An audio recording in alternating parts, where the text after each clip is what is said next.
এদিকে Dhaka metropolitan police commissioner Sheikh Mohammad Sajjad Ali বলেছেন, মহান শহীদ দিবস ও আন্তর্জাতিক মাতৃভাষা দিবসের আয়োজনে কোনো নিরাপত্তা ঝুঁকি নেই। সকালে কেন্দ্রীয় শহীদ মিনার পরিদর্শন করে একথা বলেন তিনি। বলেন, রাষ্ট্রপতি, প্রধানমন্ত্রী, বিদেশি কূটনৈতিক সহ সব শ্রেণী পেশার মানুষের নির্বিঘ্নে শ্রদ্ধা জানানোর কথা চিন্তা করে সোয়াট সহ বিভিন্ন বাহিনীর সদস্যরা মোতায়েন থাকবে। সবাইকে ট্রাফিক শৃঙ্খলা মেনে শ্রদ্ধা নিবেদনের আহ্বান জানান তিনি।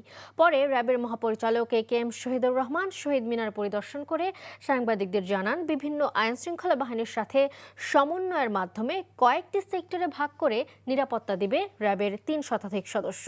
শহীদ মিনার এলাকায় থাকবে ৬৪টি সিসি ক্যামেরা। আমাদের ইনার পেরিমিটার, আউটার পেরিমিটারে আমাদের ফোর্স আছে এবং আমরা কয়েকটা সেক্টরে ভাগ করেছি। প্রত্যেকটা সেক্টরই আমাদের ফুট পেট্রোল, গাড়ির পেট্রোল এবং স্ট্রাইকিং রিজার্ভ থাকবে। এছাড়াও আমরা অত্র এলাকাটি ভালোভাবে সুইপিং করেছি।